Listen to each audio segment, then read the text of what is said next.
Assalamualaikum warahmatullahi wabarakatuh. Waalaikumsalam warahmatullahi wabarakatuh. Alhamdulillah. Alhamdulillahilladzi ja'ala al-hajja qimmata arkanil Islam. Allahumma shalli wa sallim ala sayyidina wa nabiyyina wa habibina Muhammadin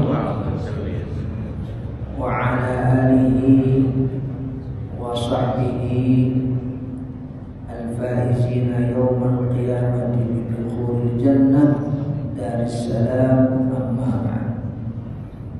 Yang saya hormati para masyayikh, para asatidzah segenap jamaah, yang saya hormati orang tua kita Ustaz Haji Hasanuddin, yang saya hormati Ustaz Haji Sofyan Thauri, Ketua DKM, yang saya hormati para sesepuh, para tokoh masyarakat, juga segenap jamaah bapak-bapak dan ibu-ibu yang dimuliakan oleh Allah Subhanahu wa taala. Mudah-mudahan kita semua pada pagi hari ini dan seterusnya senantiasa dilimpah curahkan nikmat rahmat keberkahan dari Allah Subhanahu wa taala. Juga saya berterima kasih kepada Pak Haris yang selalu mengingatkan saya, karena lewat beliau saya bisa hadir memenuhi undangan diri Masjid Al-Mubarak ini. Mudah-mudahan kumpulnya kita pada pagi hari ini senantiasa dilimpah curahkan nikmat rahmat keberkahan dari Allah Subhanahu wa taala. Sebelum kita memulai ta'lim ini, kita mengambil tabarrukan dengan Al-Quran suratul Fatihah. Ala hadhihi niyya wa ala kulli niyatin salihah wa la hawla sayyidina Muhammadin Mustafa Rasulullah sallallahu alaihi wasallam. Al-Fatihah. A'udzu billahi minasyaitonir rajim. Bismillahirrahmanirrahim. Alhamdulillahi rabbil alamin. Arrahmanir rahim. Maliki yaumiddin. Iyyaka na'budu wa iyyaka nasta'in. Ihdinas siratal mustaqim. Siratal ladzina an'amta 'alaihim ghairil maghdubi 'alaihim waladdallin. Segenap jamaah yang dimuliakan oleh Allah Subhanahu wa taala, di pagi hari ini saya ingin membahas terkait haji dan juga terkait kurban. Namun dalam perspektif, dalam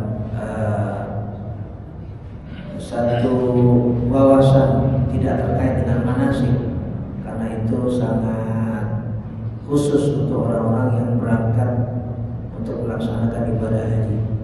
Tapi ini kita ingin menyampaikan yang sifatnya buat kita semua terkait ibadah haji dan juga kurban. Kita juga mendoakan mudah-mudahan seluruh jamaah haji yang akan berangkat dan bahkan sudah berangkat diberikan oleh Allah Subhanahu wa taala anugerah haji yang mabrur. Diberikan sehat, diberikan kelancaran ibadah, dan selamat sampai pulang ke tanah air kembali. Dan kita juga mudah-mudahan yang belum berangkat untuk menunaikan ibadah haji diberikan segala kemudahan oleh Allah Subhanahu wa taala. Jamaah yang dimuliakan oleh Allah Subhanahu wa taala, ada beberapa hal terkait tentang ibadah haji yang tentu hikmahnya buat kita semuanya. Yang pertama, ada doa yang semuanya kita umat Islam itu udah hafal semua, karena kita selalu baca doa yang kita sebut doa sapu jagat. Rabbana atina fid dunya hasanah wa fil akhirati hasanah wa qina adzabannar. Nah, doa ini sebenarnya kalau kita membaca Quran adalah bagian dari ayat yang terkait haji. Doa Rabbana atina fid dunya hasanah wa fil akhirati hasanah wa qina adzabannar di Quran ini doa terkait dengan ibadah haji. Kita baca dalam surah Al-Baqarah ayat 200, 201 dan 202. Firman Allah, fa idza qadaitum manasikakum. Namanya udah manasik. Fa idza qadaitum manasikakum fadhkurullaha ka dzikrikum aba'akum ashadda dzikra. Faminan nasi man yaqulu rabbana atina fid dunya wa ma lahu fil akhirati min khalaq. Wa minhum man yaqulu rabbana atina fid dunya hasanah wa fil akhirati hasanah wa qina adzabannar. Ulaika lahum nasibun mimma kasabu wallahu sari'ul hisab.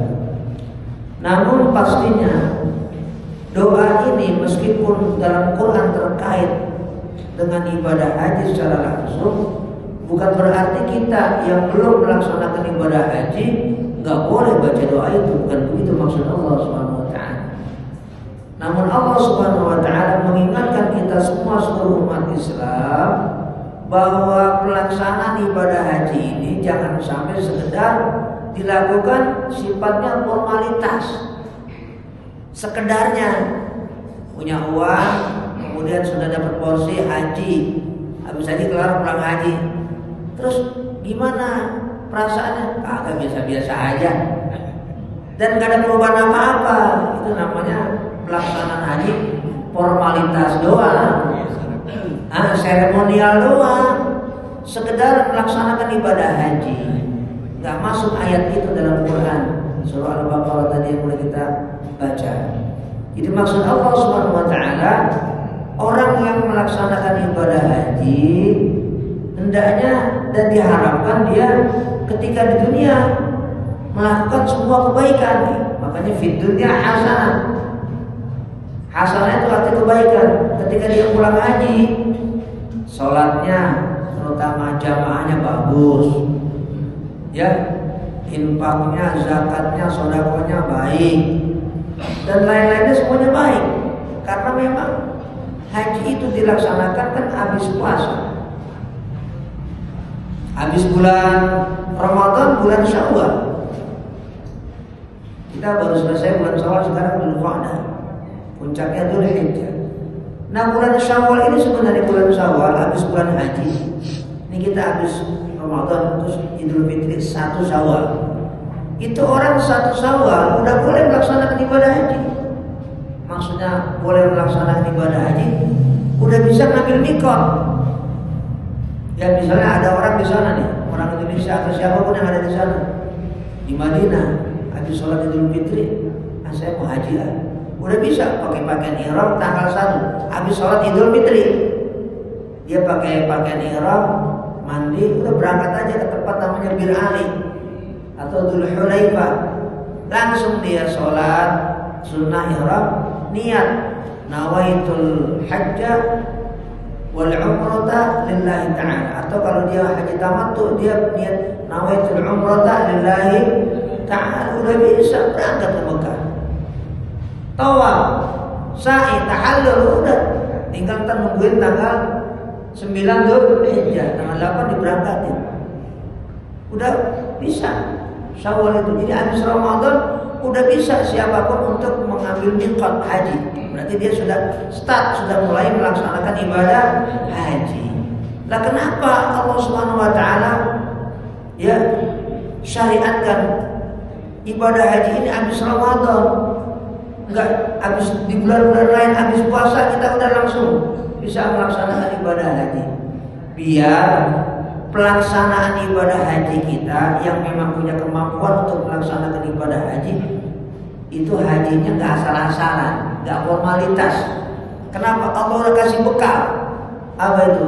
Puasa sebulan penuh di bulan Ramadan. Itu bekal yang sangat luar biasa dikasih Allah Subhanahu wa taala.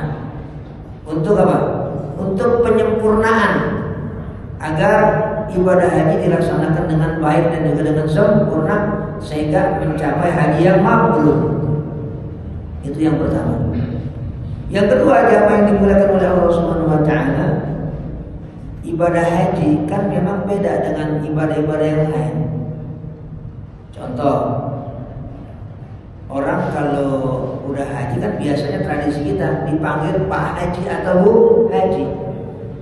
Bahkan sempat saya lihat tuh ada yang membahas di media sosial, ini ibadah haji, orang dipanggil haji itu sesuatu yang bid'ah. Orang dipanggil haji itu bid'ah. Kenapa? Kalau orang haji dipanggil dipanggil haji. Kenapa orang sholat nggak dipanggil bapak sholat? Kata dia. Ya, orang yang puasa nggak dipanggil bapak atau ibu puasa. Kan sama-sama rukun Islam. Kenapa haji doang yang ketika udah melaksanakan ibadah haji dipanggil Pak Haji atau Bu Haji? Nah, ini kita harus punya perspektif atau pandangan terkait dengan wawasan ibadah haji buat kita semua. Jadi begini, ibadah haji itu memang beda dengan ibadah-ibadah yang lain. Kalau ibadah yang lain mungkin cuma satu sisi dalam ajaran Islam. Contoh, puasa Ramadan itu satu doang, ibadah qalbiyah namanya. Ibadah yang sifatnya hati. Ibadah qalbiyah. Kalau puasa, maksud ibadah qalbiyah, ibadah hati adalah puasa itu nggak ada gerakannya, nggak ada tampilannya. Kenapa? Bersifat batin. Ada orang berdua di jalanan, yang satu kelihatannya letoy, yang satu kelihatannya seger. Bisa nggak kita ngambil kesimpulan? Itu yang letoy puasa, yang kelihatan seger nggak puasa. Bisa nggak? Nggak bisa. Nggak bisa kita langsung ambil kesimpulan seperti itu. Kenapa? Ya yang tahu puasa apa enggak urusan dia dengan Allah Subhanahu wa Ta'ala. Kenapa? Ini masuk kategori ibadatun qalbiyah, ibadah yang sifatnya hati, puasa. Zakat, infak, sedekah, ibadah maliyah, ibadah yang bersifat harta. Ya kenapa? Ada medianya, ada objeknya, ketahuan. Zakat fitrah, bayar, ada yang beras, ada yang bahkan pakai uang. Ini kita nggak ngomongin satu nggak saja. Ya lumrahnya orang ada begitu.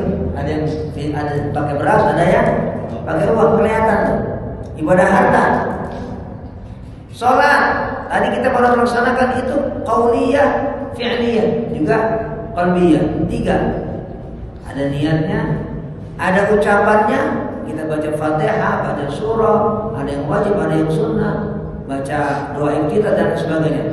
Ada fi'liyah, ada gerakannya, ada ruku, ada sujud, i'tidal dan lain sebagainya. Sholat. Tapi kalau haji semuanya. Haji itu ibadah qalbiyah, ada niatnya. Ya, haji itu ibadah maliyah, gede duitnya. Ya mahal, ada ongkosnya, ada buat beli oleh-oleh. Kadang-kadang duit oleh-olehnya gedean. Ya haji juga ibadah qauliyah, ada ucapan talbiyah, labbaik Allahumma labbaik. Ada fi'liyah, perbuatan, ada tawaf, sa'i dan sebagainya. Jadi semua yang ada di dalam rukun Islam terutama itu ada semua di dalam apa? Ibadah haji. Komplit. Jadi haji itu adalah satu ibadah yang ngumpulin semua bagian daripada rukun Islam. Ada semua di dalam ibadah haji. Karena itu wajar kalau orang yang sudah melaksanakan ibadah haji dipanggil haji dan dipanggil Bu Haji. Bahkan jamaah yang dimuliakan oleh Allah Subhanahu wa Ta'ala, sebenarnya masalah kayak beginian itu sudah dibahas oleh ulama hampir 1000 tahun yang lalu. Nah cuma setiap orang mungkin ya ada yang baca, ada yang nggak baca. Nah itu masalahnya. Nah yang nggak baca ini udah ngomong duluan di media sosial. Nah ini jadi musibah. Padahal itu sudah dibahas oleh ulama. Siapa itu yang membahas? Banyak, diantaranya yang paling terkenal dan kita kenal, yang menulis kitab Riyadhus Shalihin namanya Imam An-Nawawi.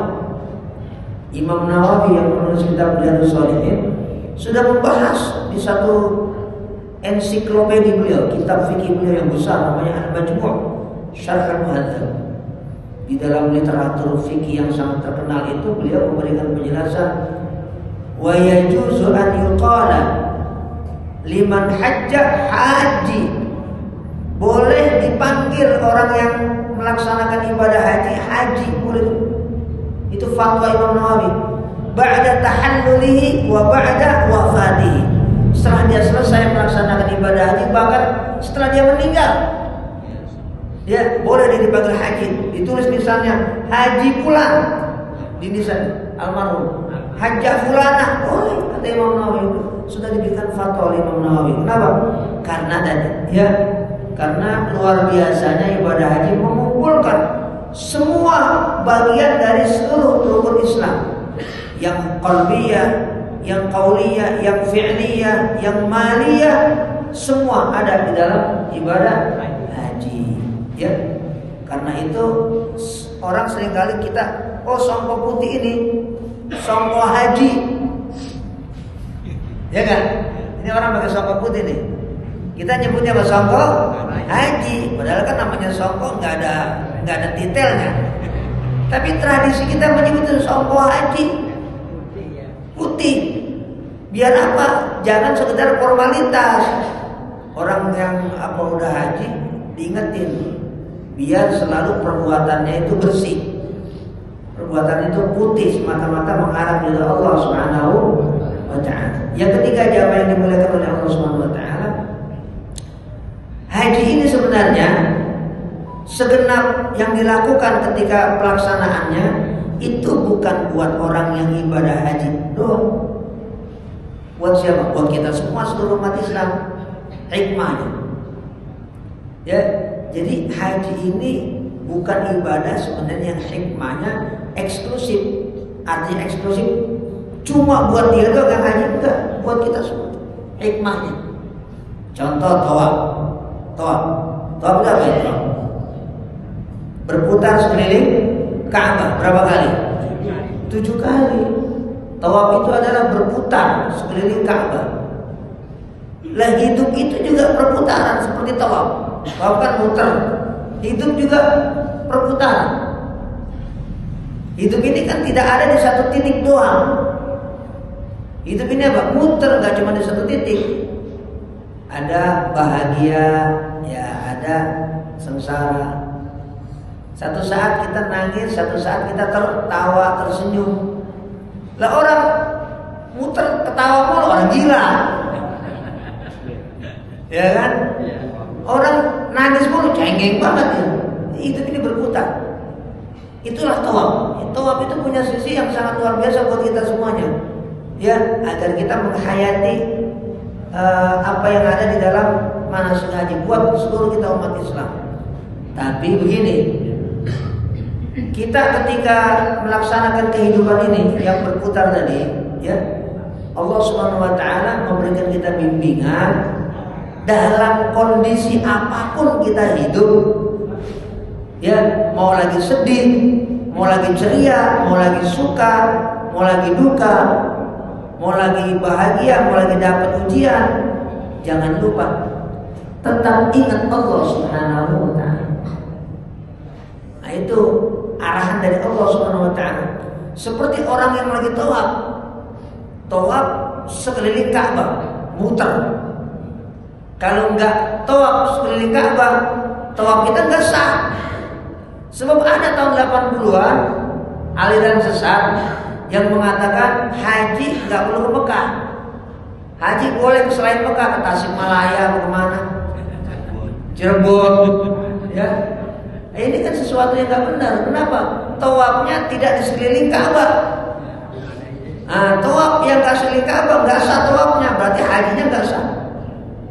Hidup kita juga, kalau ketika kita menjalani kehidupan yang merupakan perputaran kehidupan, kalau tidak bertawajuh, kalau tidak kita bertujuan kepada Allah Subhanahu wa ta'ala, hidup kita dinilai oleh Allah Subhanahu wa ta'ala sebagai kehidupan yang sia-sia. Gak ada artinya. Hidup kalau tidak apa? Karena Allah. Wa ma khalaqtul jinna wal insa illa liya'budun. Kita semua diciptakan oleh Allah Subhanahu wa ta'ala, baik bangsa manusia termasuk bangsa jin, semata-mata untuk ibadah kepada Allah Subhanahu wa ta'ala, untuk tunduk patuh kepada Allah Subhanahu wa ta'ala. Itu syariat tawaf. Hikmahnya buat kita semua. Sa'i itu apa? Berlari-lari kecil dari mana? Bukit Sofa ke Bukit Marwah. Sa'i itu bahasa Arab. Artinya apa? Usaha. Sa'i itu artinya usaha. Makanya kita baca dalam Quran, ya, surah As-Saffat terkait dengan Nabi Ibrahim dan putranya Ismail. Falamma balagha ma'ahu sa'ya. Tak kala Ismail itu sudah mencapai as-sa'ya, dewasa, sudah bisa kerja, sudah bisa usaha, sudah bisa melakukan aktivitas kehidupan, namanya sa'i, as-sa'i. Jadi sa'i itu arti usaha. Sa'i mulai dari Bukit Soba, mulai dari Soba. Maksudnya apa? Kita kalau lagi usaha, menjalani aktivitas kehidupan, jangan lupa mulainya dari mana? Sofa, sofa itu apa? Bersih. Sofa itu bahasa Arab, artinya apa? Bersih, jernih. Air yang jernih itu ma'un sofin, air yang jernih. Maksudnya apa? Jangan kita mulai melakukan kegiatan, memulai sa'i tidak dari sofa. Hartanya haram, caranya juga harta yang halal aja, tapi caranya nipu, berdusta, berbohong juga salah. Jadi dua-duanya apa? Harus sofa. Caranya juga harus sofa bersih, kemudian hartanya juga harus sofa, harus bersih. Kalau dimulai dari sofa nanti berakhir di marwah. Marwah itu artinya mendapatkan kepuasan ridho Allah Subhanahu wa taala. Di ujung hidup kita dipanggil dengan panggilan yang indah oleh Allah. Ya ayyatuhan nafsul mutmainnah irji'i ila rabbiki radiyatan mardiyah fadkhuli fi ibadi wadkhuli jannah. Yang ketiga, yang keempat, istilah mabrur dalam Islam, dalam semua ajaran Islam, ya Quran, hadis atau fatwa-fatwa dari para ulama, cuma ada dalam dua. Ya, istilah mabrur cuma ada dalam dua hal. Yang pertama haji. Makanya ada hadis Nabi, al-hajjul mabrur laisa lahu jazaa'un illa jannah. Tapi masih ada satu lagi. Istilah mabrur satu lagi yang tidak terkait haji. Apa itu? Kita lihat sabda Rasulullah SAW. Kita baca dalam kitab Bulughul Maram. Kita semua sudah kenal kitab namanya Bulughul Maram. Di kitab Bulughul Maram itu ada bab namanya babul bai', bab tentang jual beli. Di tengah kitab Bulughul Maram ada bab namanya apa? Babul bai', bab tentang jual beli. Nah, di situ ada hadis. Hadis pertama dalam babul bai', ada sahabat yang tanya kepada Rasulullah sallallahu alaihi wasallam, "Ya Rasulullah, ayyul kasbi atyab?" Ya Rasulullah, usaha apa yang paling baik? Sahabat nanya sama siapa? Rasulullah SAW. Qala, Nabi menjawab, usaha yang paling atyab, yang paling baik adalah amalur rajuli biyadihi wa kullu bai'in mabrurina. Usaha yang paling atyab, yang paling baik adalah amalur rajuli biyadihi. Seseorang melakukan kegiatan dengan tangannya sendiri. Bahasa sekarang namanya apa? Wirausaha, entrepreneurship, kemandirian. Jadi kemandirian itu sudah disampaikan 14 abad lalu lebih oleh Rasulullah SAW dalam hadis beliau, amalur rajuli biyadihi wa kullu bai'in mabrurina. Jadi nggak cuma haji mabrur, ada juga apa? Bai' mabrur. Jual beli ekonomi yang apa? Mabrur. Sebab kita, kenapa Nabi ada menstressing, Nabi fokus pada baik yang disebut mabrur. Sebab semua yang sekarang kita pakai itu nggak lepas dari hal-hal yang terkait ekonomi. Baju kita kan beli, kalau nggak dibagi. Gamis, sarung, semuanya, ya, peci, sendal, sepatu. Itu semuanya kegiatan ekonomi, gak lepas kita semuanya hidup. Masjid ini akan beli material semua bahan-bahannya, berarti baik namanya. Jadi ada baik mabrur, ya, ada haji mabrur, ada baik mabrur. Jadi ada dua hal terkait dengan mabrur. Ternyata gak cuma haji doang, ada namanya wa kullu bai'in mabrurin, dan dua-duanya disabdakan oleh Nabi Muhammad SAW. Yang kelima, jamaah yang dimuliakan oleh Allah Subhanahu Wa Taala, jika saja Allah belum mentakdirkan kita untuk melaksanakan ibadah haji sampai akhir hayat, jika saja, kan kita nggak tahu ya. Ada ibadah yang nilainya itu setara dengan ibadah haji. Ada ibadah yang nilainya, yang pahalanya setara dengan ibadah haji. Jadi kita yang belum atau tidak melaksanakan ibadah haji, atau belum ditakdirkan oleh Allah untuk melaksanakan ibadah haji, tidak boleh berkecil hati. Sebab apa? Ada ibadah yang setara dengan ibadah haji kalau kita laksanain, meskipun kita nggak haji. Misalnya ada sabda Rasulullah SAW dalam hadis yang sahih riwayat Imam Ibnu Majah, "Man shalla al-fajr fi jama'atin." Siapa yang sholat subuh berjamaah kayak tadi. "Tsumma qa'ada yadhkurullah ta'ala hatta tatlu'a asy-syamsu." Kemudian dia duduk, kagak langsung pulang. Dia duduk berzikir kepada Allah Subhanahu wa taala.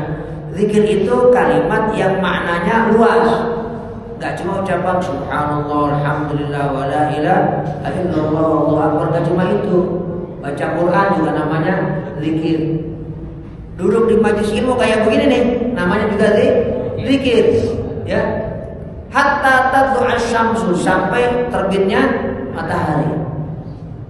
Terus kata Nabi, "Tsumma shalla rak'ataini." Kemudian sholat dia 2 rakaat. Jangan pulang dulu. Sholat dulu 2 rakaat sholat subuh, atau ngambil sholat awal duha. Yang penting 2 rakaat, ya. Nah, kalau itu dia laksanakan, sholat subuh jamaah, berzikir kepada Allah sampai terbit matahari, jangan pulang dulu. Habis itu apa? Sholat 2 rakaat. Kalau itu dilaksanakan oleh setiap muslim, kata Rasulullah SAW, kana lahu ka'ajri hajjatin wa umratin tammatin, 1, tammatin 2, tammatin 3. Dia akan memperoleh ajar, ganjaran, pahala seperti pahala orang yang haji dan umrah, double. Ka'ajri hajjatin wa umrah. Pada kagak mau ya, main pulang mulu, buru-buru pulang. Ada talim atau pada talim, kita ada kesempatan di masjid, jangan buru-buru pulang. Ya, baik yang udah haji atau belum haji. Jangan begini, yang udah haji, gue mau udah haji ya, gue pulang aja. Jangan, ya. Karena kita nggak pernah ada yang tahu haji kita kemarin tuh haji mabrur atau kabur. Kan kita nggak tahu. Maka kita pun juga melaksanakan, ya, sholat subuh berjamaah, zikir, sholat 2 rakaat. Nah, dapat insya Allah haji umroh sempurna. Nabi mengucapkan 3 kali, sempurna, sempurna, sempurna. Tamatin, tamatin, tamatin, sempurna, sempurna, sempurna. Nah, jadi ya, Nabi berikan satu arahan ibadah yang sangat luar biasa, yang nilainya setara dengan haji. Ada nggak yang lain? Ada. Berbakti kepada kedua orang tua. Berbakti kepada kedua orang tua itu juga pahalanya senilai dengan pahala haji. Banyak menolong orang lain dan lain-lain sebagainya, itu juga punya nilai setara dengan pahala haji. Mudah-mudahan kita semuanya bisa melaksanakan ini semuanya. Itulah 5 hal minimal terkait dengan hikmah haji yang untuk seluruh kita umat Islam, ya, yang ada di seluruh tempat, termasuk di kita di Masjid Al-Mubarak ini. Yang dimulakan oleh Allah Subhanahu wa taala, di saat bulan haji juga ada yang diperintahkan oleh Allah Subhanahu wa taala, yaitu udhiyah atau kita sebut dengan kurban. Yang menarik di saat bulan haji ini, yang ternyata gak cuma haji, ada syariat namanya kurban. Ini ternyata kurban ini bukan cuma untuk umat Nabi Muhammad SAW. Jadi perintah kurban ini sudah ada jauh sebelum sekarang kita ada. Pertama kali kurban itu adalah pertama kali manusia ada. Manusia ada, kurban tidak ada. Sudah disuruh oleh Allah Subhanahu wa taala kurban. Dan yang menarik juga ada di Quran. Ya. Ada surah namanya surah Al-Maidah ayat 27. Allah berfirman, "Watlu 'alaihim naba'a bani Adam bil haqqi id qarraba qurbanan." Katanya qurban. Id qarraba qurbanan. Qurban fatuqbila min ahadihima wa lam yutaqabbal min al-akhar. Wahai Rasulullah, kekasihku bacakan kepada umatmu, kepada manusia. Naba itu artinya berita besar. Ternyata kurban ini urusannya urusan gede, urusan besar. Allah nyebutnya naba dalam Quran. Naba itu sesuatu yang besar beritanya. Makanya ada surah namanya dalam juz amma surah An-Naba. Amma yatasaalun 'anil naba'il. Naba. Tentang naba apaan? Ibnai Adam, dua putra Adam, Nabi Adam. Seperti yang kita tahu namanya siapa? Kabil dan Habil. Habil dan Kabil. Keduanya pernah diperintahkan untuk berkurban oleh Allah Subhanahu wa taala. Dalam kisah Israiliyat kita baca dalam kajian tafsir, urusannya urusan wadon. Emang urusan wadon ini ribet. Makanya Nabi pernah bersabda untuk urusan wadon, "Inna awwala fitnatin fi bani Israil kanat fil nisa." Dalam hadis riwayat Imam Muslim yang sahih, Nabi mengatakan fitnah pertama yang ada di kalangan Bani Israel adalah urusan nisa, perempuan.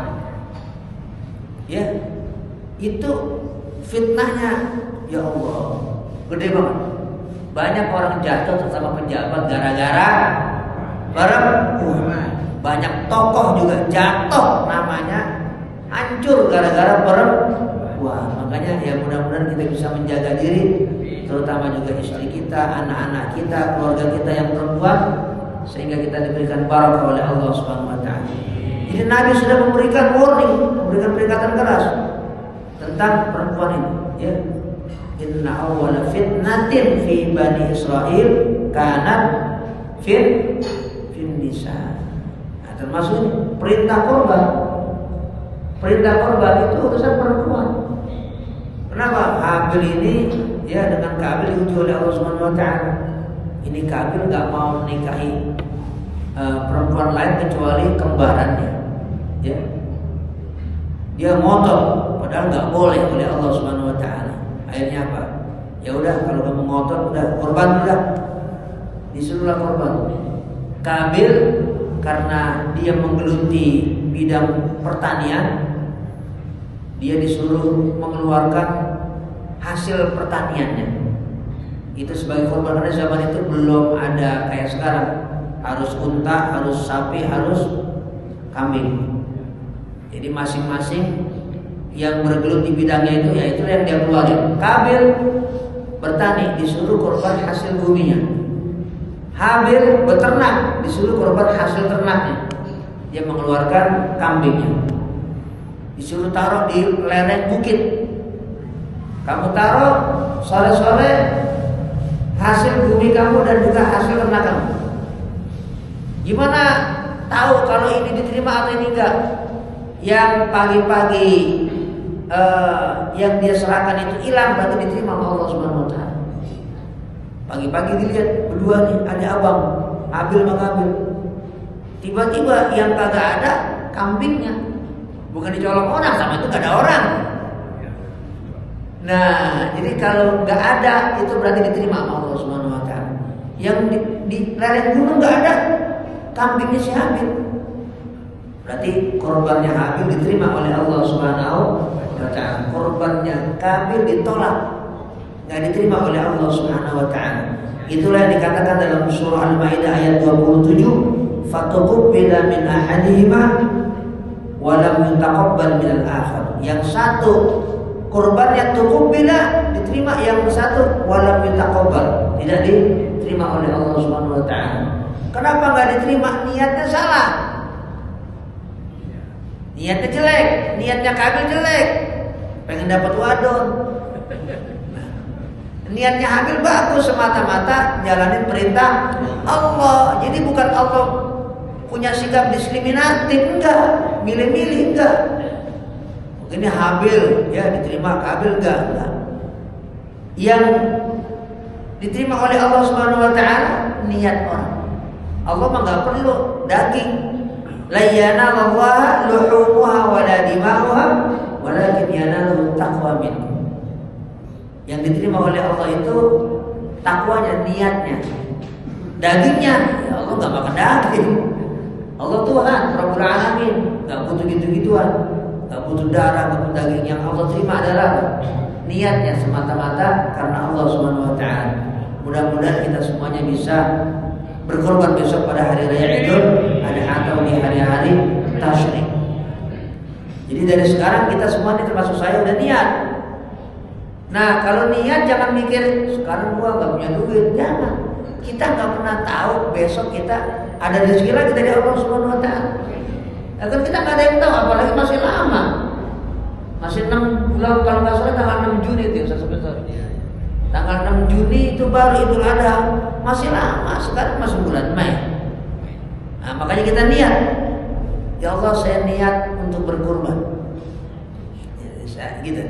Dan mudah-mudahan saya dikasih gampang oleh Kau ya Allah untuk berkurban, beli kambing atau patungan sapi, atau kalau ada ontanya gitu patungan onta. Kan belum ada nih di Indonesia. Ini maunya pengusaha. Ya di sini ada pengusaha. Kalau ada pengusaha di sini coba mengimpor onta tahun depan.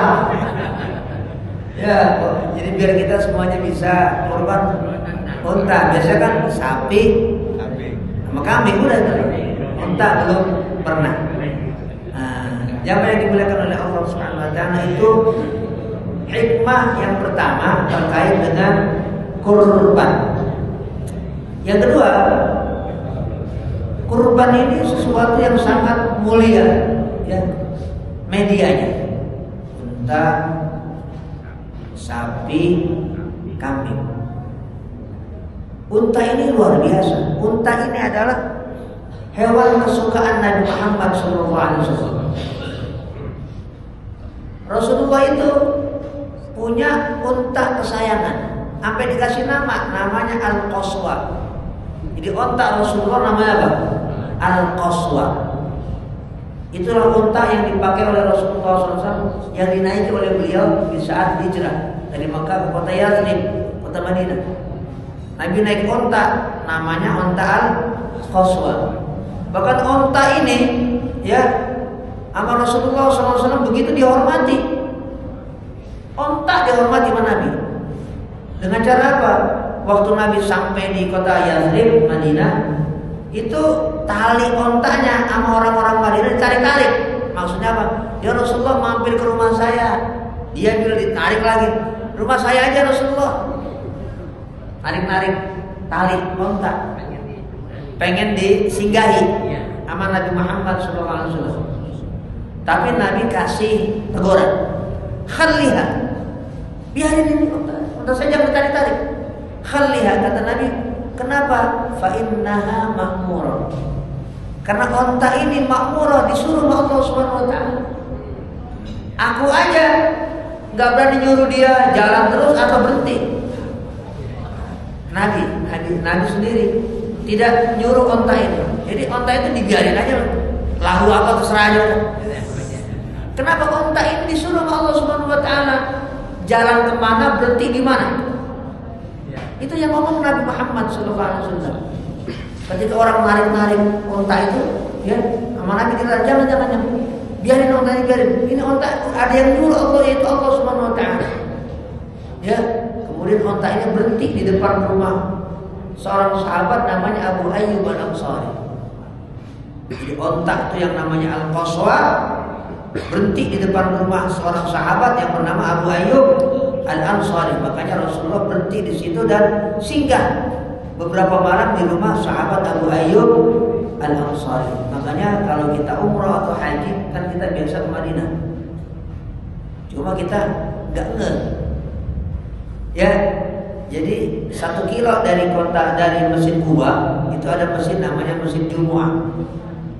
Bus kita lewat situ masih. Cuma karena kita nggak merhatiin, nggak ya kita jalan aja ke masjid. Fokus kita Masjid Quba. Di jalan kita naik bis waktu haji atau umroh, itu ada sekolahan SD.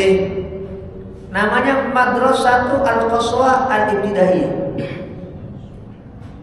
Sekolah Dasar Al-Qaswa, SD Negeri Al-Qaswa.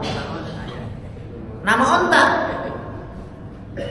diabadikan oleh pemerintah Arab Saudi untuk nama sekolah SD Negeri, Madrasatul Qaswa Al-Ibtidaiyah, Sekolah Dasar Al-Qaswa, Sekolah Dasar Negeri, Sekolah Dasar Negeri Al-Qaswa. Jadi nama sekolahan nama onta. Kenapa? Karena pemerintah Arab Saudi tahu ini bukan onta biasa. Ini onta yang dimuliakan oleh Nabi Muhammad SAW. Nabi waktu Fathu Makkah tahun ke-8 Hijriah itu juga naik onta Al-Qaswa. Waktu Haji Wada tahun ke-10 Hijriah Nabi juga mengendarai onta. Nabi berpidato di Mina waktu Haji Wada juga naik onta Al-Qaswa. Makanya ketika wafat Rasulullah SAW, ini onta kayak tahu, sedih dia. Onta ini begitu sedih luar biasa. Nggak lama Rasulullah wafat, ini onta Al-Qaswa juga meninggal, mati dia. Kenapa? Memendam kerinduan kepada Rasulullah SAW. Jadi bukan onta biasa. Makanya di Quran juga ada kisah Nabi Soleh, ya kaum Tsamud itu juga onta yang keluar dari mana? Batu. Mujizat Nabi Soleh itu onta bisa keluar dari batu, ya, onta beneran, bukan lukisan. Mujizat kan nggak bisa ditiru. Mujizat Nabi Soleh onta.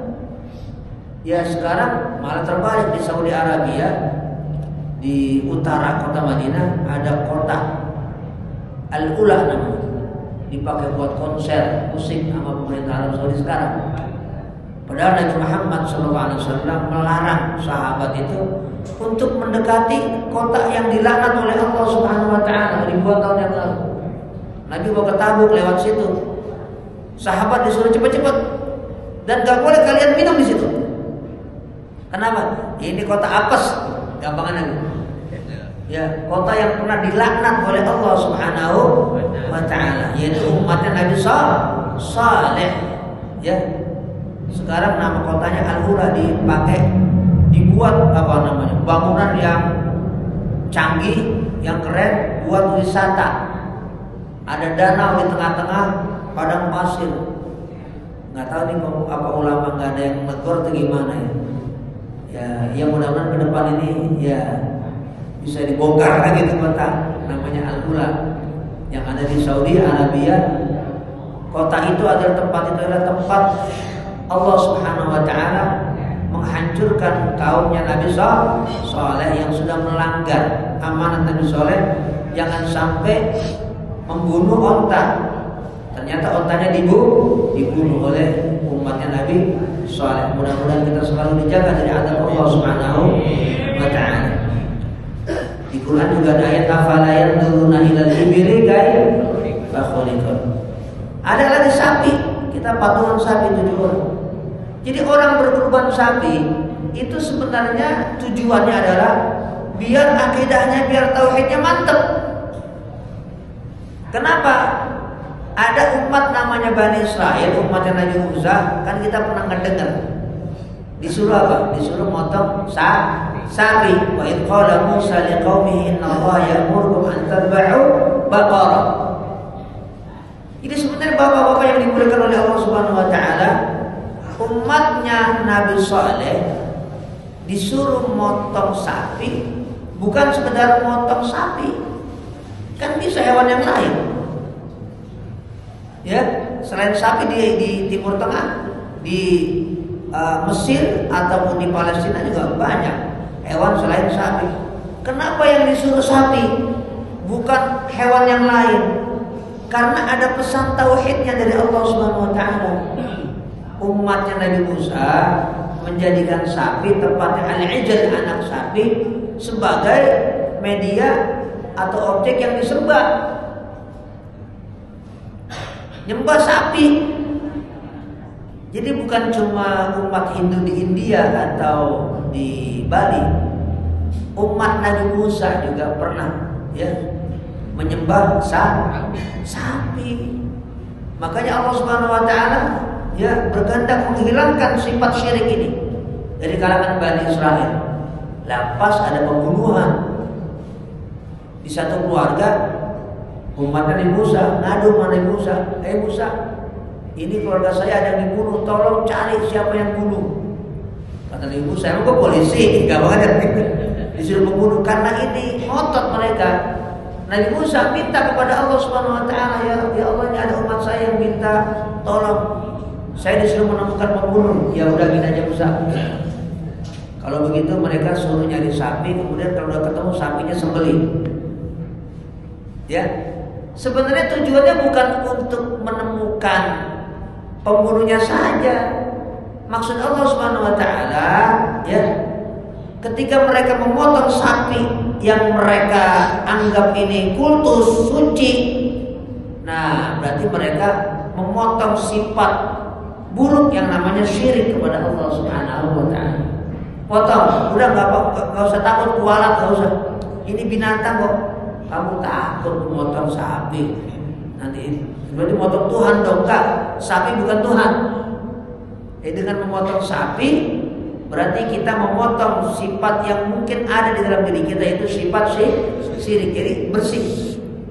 Jadi orang yang berkurban dengan sapi, mudah-mudahan tauhidnya, akidahnya dijaga oleh Allah Subhanahu wa taala. Ada kambing. Kambing ini ya satu binatang yang begitu lekat dan dekat dengan Nabi Muhammad SAW dan juga para nabi, para rasul yang diutus oleh Allah Subhanahu wa taala. Karena itu ada satu hadis dalam Sahih Bukhari di mana Nabi bersabda, "Ma min nabiyyin minal anbiya illa ra'al ghanam." Tidak satu pun nabi dari nabi-nabi yang diutus oleh Allah Subhanahu wa taala kecuali pasti nabi itu pernah ra'al ghanam, menggembala kambing. Termasuk Nabi Muhammad SAW. Jadi kambing itu adalah hewan yang dekat, yang akrab dengan kehidupan para nabi. Nabi siapa? Semua nabi, semua rasul yang pernah diutus oleh Allah Subhanahu wa taala. Dalam fase hidupnya pasti pernah menggembala kambing. Sampai sahabat penasaran, "Wa anta ya Rasulullah, kau gimana Rasulullah? Apa pernah menggembala kambing?" Kata Nabi, "Na'am. Ya, kuntu ar'aha ala qararita li ahli Makkah." Aku juga pernah mengembala kambing milik penduduk Makkah dan aku dibayar beberapa keping emas yang disebut qirat. Jadi Nabi kita semuanya baca dalam sejarah dan sirah nabawiyah, dalam kehidupan beliau pernah mengembala kambing. Bahkan ada ulama namanya Profesor Sa'id Ramadan Al-Buti menulis satu kitab, satu buku namanya Fiqh Sirah An-Nabawiyyah, Fikih Sirah. Di dalam kitab itu beliau memberikan penjelasan kenapa para nabi termasuk Nabi Muhammad kok pernah mengembala kambing. Apa hikmah besarnya? Hikmah besarnya adalah agar para nabi itu kelak punya kemampuan untuk mas'uliyah li ri'ayatil ummah, untuk punya kemampuan yang sangat besar, memegang tanggung jawab yang sangat besar li ri'ayatil ummah, untuk mendidik, untuk menjaga umat. Ya sudah, Allah persiapkan dengan cara mengembala kambing. Jadi punya tujuan hikmah ilahiyah terkait kambing. Nah buat kita korban dengan kambing ini adalah sunnatul anbiya, tradisi para nabi dan para rasul yang diutus oleh Allah Subhanahu wa taala. Itu kan enggak kecil. Makanya sebagian ulama, sebagian ulama ada yang berfatwa yang paling afdol kita pakai buat korban itu adalah ghanam, kambing. Sebagian ulama, sebagian fuqaha berfatwa kambing itu paling afdol kita pakai buat korban. Kenapa? Nabi Muhammad korban dengan kambing.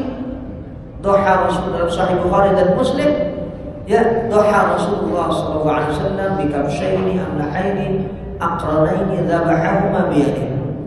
Rasulullah SAW senantiasa berkurban bikabshaini, dengan dua domba yang besar, amlahaini yang gemuk, yang sehat, aqranaini yang masih utuh dua tanduknya, dzabahahuma biyadihi, yang Nabi sembelih, potong dengan tangan beliau langsung.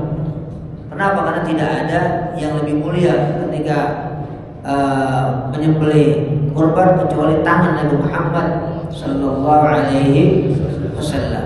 Dan ada satu episode sejarah yang terkait kurban dari mulai putranya Nabi Adam, kemudian Nabi Ismail, Nabi Ibrahim, ada lagi sebenarnya ayahnya Nabi Muhammad sallallahu alaihi wasallam.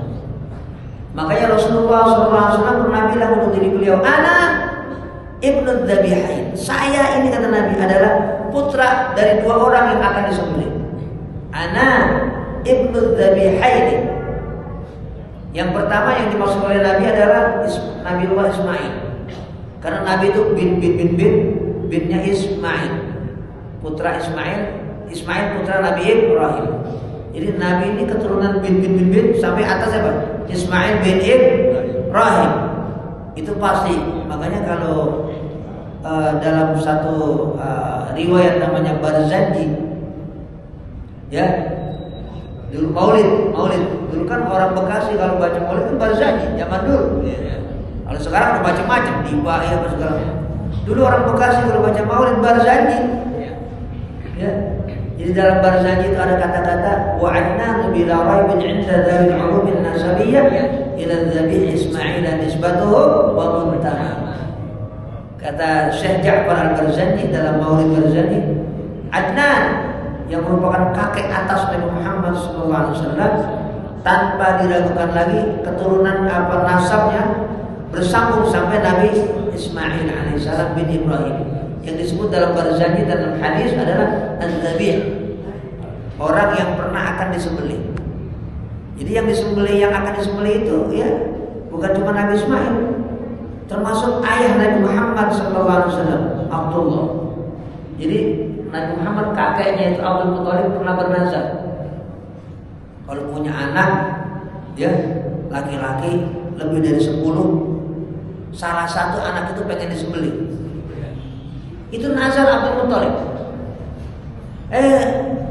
Disampaikan nazarnya oleh Allah Subhanahu wa taala, punya anak laki-laki banyak lebih dari 10. Nah, di antaranya Abdullah yang 10 di apa namanya? Di lotre apa namanya? Di kocok. Ya, salah di undi. Salah satu yang keluar mau disembelih. Yang keluar satu Abdullah lagi. Diulang lagi sama Abdul Muthalib, Abdullah lagi. Sampai ketiga ya, Abdullah lagi. Waktu itu Abdullah belum menikah dengan Aminah. Akhirnya apa? Abdul Muthalib pengen menunaikan nazarnya, menyembelih Abdullah. Ketahuan sama orang-orang Arab di Mekah. Abdul Muthalib dikritik habis, dihalang-halangi. Kamu Abdul Muthalib gak boleh menyembelih anak kamu meskipun udah nazar. Tapi saya ini udah bernazar, kata Abdul Muthalib, gak bisa.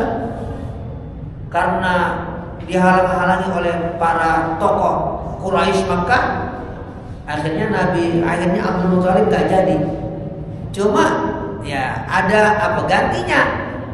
100 ekor unta. Jadi Abdullah bin Abdul Muthalib yang pernah akan disembelih itu diganti pakai 100 ekor unta. Ini sejarah terkait kurban. Jadi ada episode sejarah yang mungkin harus kita tahu, yaitu terkait dengan Abdullah bin Abdul Muthalib, bapak Nabi Muhammad SAW, dan kita bisa baca dalam banyak literatur, termasuk bisa juga kita browsing di media sosial. Kita ketik itu ya tentang kurban Abdul Muthalib, kurban ayahnya Abdullah bin Abdul Muthalib yang akan dijadikan kurban oleh Abdul Muthalib, kakeknya Nabi Muhammad SAW, yang kemudian diganti dengan 100 ekor unta. Jadi ini kisah kurban ternyata kisah yang panjang.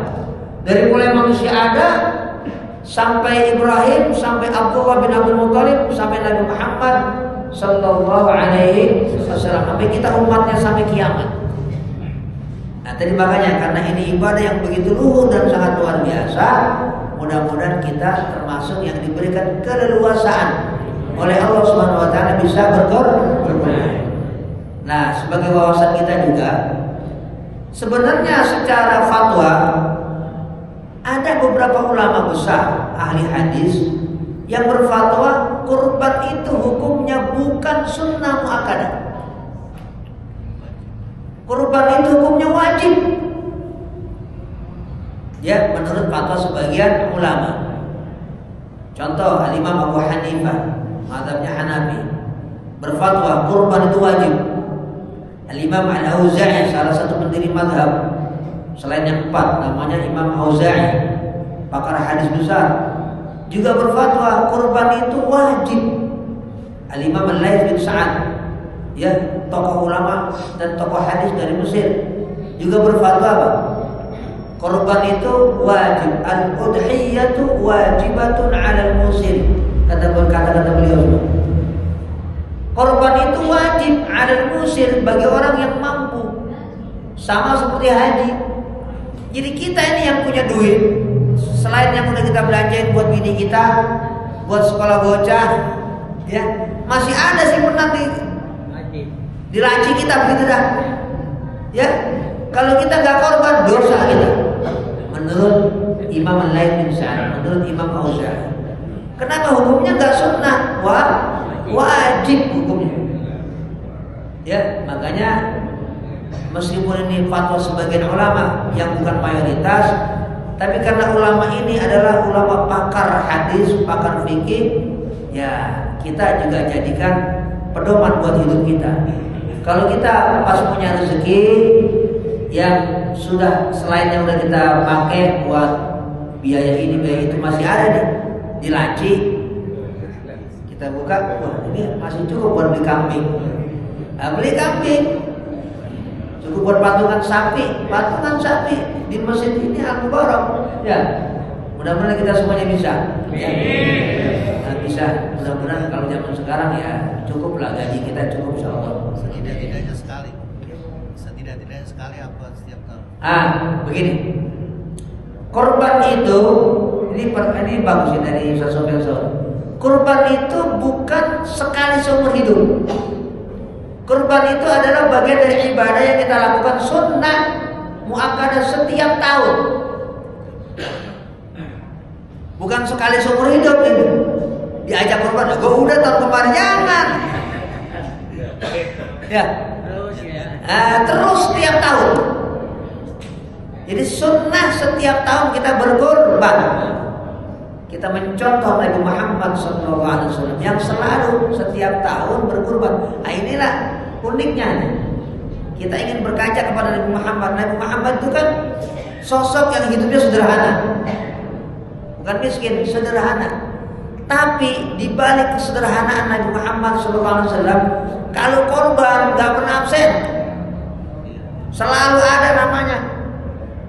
Ya ada terus. Jadi Nabi nggak pernah sekalipun tidak korban, nggak pernah. Ya, itulah kenapa sebagian ulama berfatwa wajib. Kenapa? Lah Nabi kamu Rasulullah SAW nggak pernah sekalipun nggak korban. Tiap tahun beliau korban. Padahal Nabi Muhammad sederhana, tapi mementingkan luar biasa terkait syariat kurban. Kenapa? Ini sunnatul anbiya. Tradisi para nabi, syariatnya dari mulai awal manusia ada sampai nanti manusia udah kiamat tetap kurban itu ada. Dari mulai zaman Nabi Adam Semit, Adam Malik, Adam Jordan, dan Adam yang lain, tetap itu ya sampai kiamat diberlakukan kurban itu. Makanya tadi untuk kesekian kalinya kita berdoa ya kepada Allah Subhanahu Wa Taala, mudah-mudahan kita dibisakan. Bahkan ada hadis begini, ya meskipun ini hadis ini bukan pijakan untuk fatwa yang sifatnya wajib, ada hadis bunyi begini: man wajada sa'atan falam yudhi fala yaqrabanna musallana. Siapa yang mendapatkan dirinya punya sa'at, punya keleluasaan, kagak korban, kata Nabi, jangan dekat-dekatin masjid, jangan deketin musala. Ya, ini orang pelit ini. Kata Nabi, fala yaqrabanna musallana. Maksud Nabi bukan gak boleh ke masjid. Maksudnya ini satu warning, peringatan keras dari Nabi Muhammad SAW buat umatnya yang punya duit kagak korban. Alasan buat ini buat itu macam-macam alasan ada aja. Tapi kita jangan beralasan untuk yang sifatnya ibadah. Jangan kapok untuk berkorban. Misalnya gini, aku nggak mau korban lagi, ngapain? Pada bentuk dagingnya itu yang gak jelas dibagi masih jangan, ya. Iya, jangankan seperti itu. Jadi jangan pernah peduli korban itu nanti anggaplah bisa, tapi mudah-mudahan amanah. Anggaplah diselewengkan oleh panitia, anggaplah begitu, ya kasarnya. Tetap kita korban. Kenapa? Penyelewengan yang dilakukan oleh panitia misalnya itu tidak akan menghapus pahala kita yang berkorban dengan ikhlas. Gak bakalan hilang. Urusan dia itu sama aja nih. Kita ngasih infak di samping jalan, pinggir jalan oleh orang meminta-minta. Tahu-tahu dia pura-pura, padahal mau tangannya sehat, kakinya gak apa-apa. Kita ditipu kan tadi kan? Duit kita 1.000 perak atau 5.000 atau 10.000 yang udah kita kasih kepada peminta-minta, ternyata dia nipu, gak ngilangin pahala kita, enggak. Tetap kita dapat, yang penting ikhlas, tulus, mata-mata karena Allah Subhanahu wa ta'ala. Jamaah yang dimuliakan oleh Allah Subhanahu wa ta'ala. Demikian yang saya sampaikan untuk kajian pada pagi hari ini. Mudah-mudahan kita diberikan barakah oleh Allah Subhanahu wa ta'ala. Atau mungkin ada pertanyaan-pertanyaan, saya bersilakan. Saat selalu kita berkorban, tapi ya, baik. Bukan untuk nama orang lain bagaimana? Boleh. Korban nama orang lain, misalnya bini kita, anak kita, nggak masalah. Engkau kita, bahkan yang udah meninggal, boleh. Jadi al-udhiyah 'anil mayyit jaiz. Korban untuk orang yang sudah meninggal boleh. Sah. Oh, langsung doa aja. Nanti kalau udah selesai. Oh iya, siap. Saya juga udah lapar. Al-Fatihah. Bismillahirrahmanirrahim. Alhamdulillahirabbil alamin. Ar-Rahmanir Rahim. Maliki yaumiddin. Iyyaka na'budu wa iyyaka nasta'in. Ihdinas siratal mustaqim. Shiratal ladzina an'amta 'alaihim ghairil maghdubi 'alaihim waladdallin. Amin. Astaghfirullahal azim. Walakal hamdu ya ma'bud. Allahumma shalli wa sallim 'ala sayyidina Muhammadin wa 'ala alihi. Allahumma ighfir lana wa liwalidina wa limasyayikhina wa li jami'il muslimina wal muslimat wal mu'minina wal mu'minat al-ahya'i minhum wal amwat. Allahumma aslih ذات بيننا ومعلم بين قلوبنا ربنا آتنا في الدنيا حسنة وفي الآخرة حسنة وقنا عذاب النار وصلى الله على سيدنا محمد وعلى آله وصحبه وسلم والحمد لله رب العالمين. السلام عليكم ورحمة الله وبركاته. Waalaikumsalam warahmatullahi wabarakatuh. Baru saja kita simak dan kita dengarkan bersama-sama tausiah dari guru kita, ilmu yang sebesar dari Allah Ta'ala. Semoga kita dapat memahami dan juga dapat mengamalkannya. Amin ya rabbal alamin. Bagian dari saya